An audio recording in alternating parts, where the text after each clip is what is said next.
News. Now, British steel bosses have admitted that UK coal could fuel its blast furnaces. And that's according to the Deputy Leader of Reform UK, Richard Tice. Now, this adds pressure on Ed Miliband over the blocking of a new Cumbrian coal mine at Whitehaven. So here's the question. Should we bring back British pits to help make British steel? Well, joining me now is the Deputy Leader of Reform UK, Richard Tice. Richard, welcome to the show.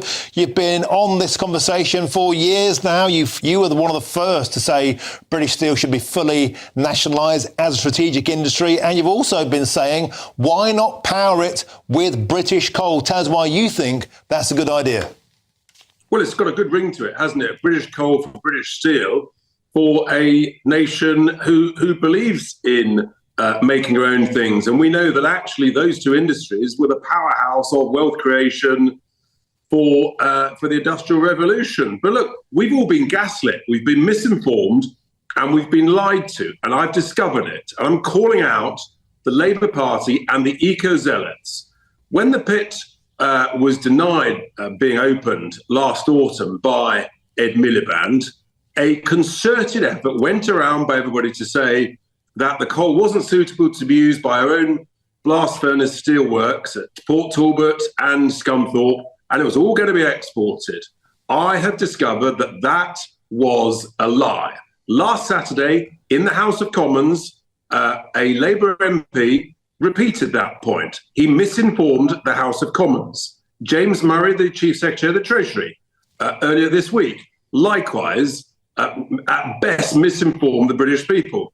I have a document from 2020, Martin, which was by an expert, a planning document that was part of the planning representations that confirms letters of support from both Tata Steel and British Steel that they wanted to use the Cumbrian coal, which has the same sort of sulfur content of about 0.9% as the US coal that British Steel is importing from the US and then blends with lower sulfur coal.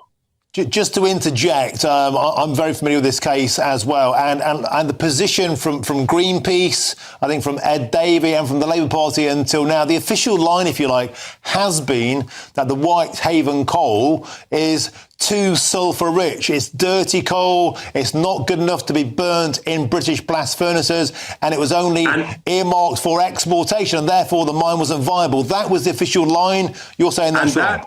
That official line is a deliberate lie by the eco-zealots. I've got the documentation, and I repeat, the US coal that British Steel Scunthorpe is importing from the US is the same sulphur content, almost very, very similar specification to the Cumbrian coal. We've been gaslit. We've been misled. I'm properly angry about it.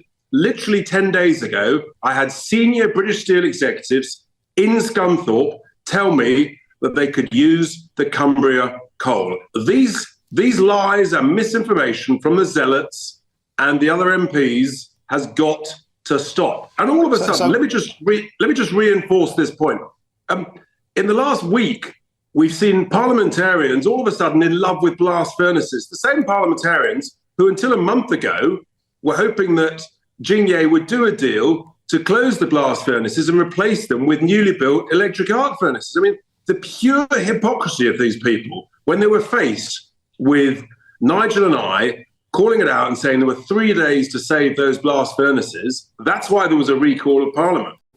So, Richard Tice, what would you say to the government's line has been consistent on this, and that is that we need to move away from coal, it's a dirty fuel, it's not the basis of a sustainable British energy policy. They would say, of course, we need to move towards clean, green energy. What's your response to that? You seem out of kilter with that.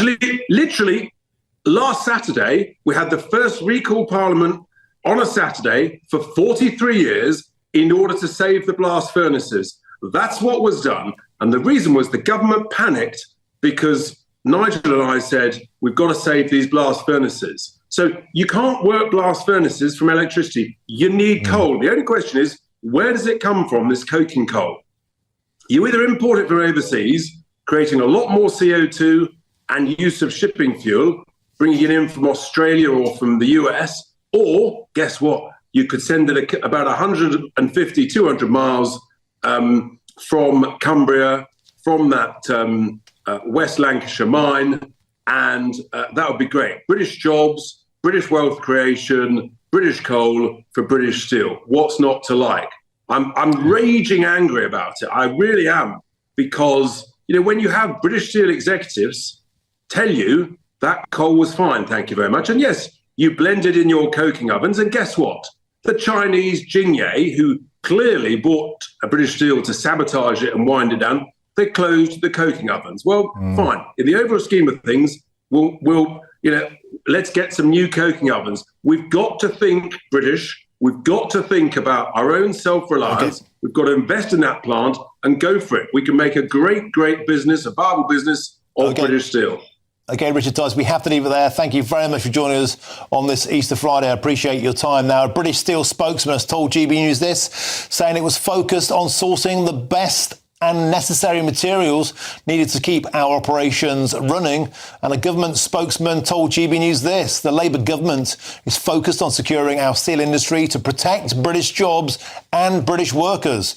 They claim Whitehaven would not have prevented the situation British Steel has faced, and those suggesting otherwise are wrong. And the Liberal Democrats have previously called for coal mining projects to be cancelled and say opening new coal mines wrecks the good reputation that Britain has built up by cutting its emissions through renewable energy. And last month, the leader of the Conservative Party, Kemi Badenoch, refused to say that she would open coal-fired power stations and has previously said that she doesn't think that anyone actually wants to work in coal mines in this country. Well, for a counterpoint, I'm now joined by the director of the Climate Media Coalition, Donica McCarthy. Donna, welcome to the show and a very happy Easter to you. You no doubt overheard there Richard Tice saying British coal for British steel. What say you? Yeah, happy Easter to you, Martin, as well. What the extraordinary thing about this debate that really puzzles me is nobody focuses on what the consumption of British steel is and where it comes from, Martin. The facts are, at the moment, we produce 40% of our steel, okay? That we consume around 7 million tonnes a year. Do you know what we export every year? We export 10 million tonnes of scrap steel to Turkey. So if we actually use the new electric arcs for that scrap steel, we could make Britain almost totally independent on steel. The thing that Richard, when he waxes lyrical about British steel for British coal, what he doesn't refer to is that we have to import iron ore from Sweden to do virgin steel. And the magic thing about recycled steel is that it's the same strength as virgin steel. So, and the other point that Richard misses, and I think it's extraordinary, he's proposing £500 million investment in a clapped out plant. It's 30 years old. It's losing £700,000 a day. So it will cost £250 million a year to keep it running. If we invest the £500 million Richard wants us to invest in Scunthorpe, in the old technology, that would imply that for the next 10 years, we have to invest £250 million subsidy to keep it going. That's insane. Why has the rest of the developed world moved away from coking coal? 70% of well, they haven't. 70% well, they haven't. So just a few points there. So we need virgin, proper steel if we want to rearm, if we want to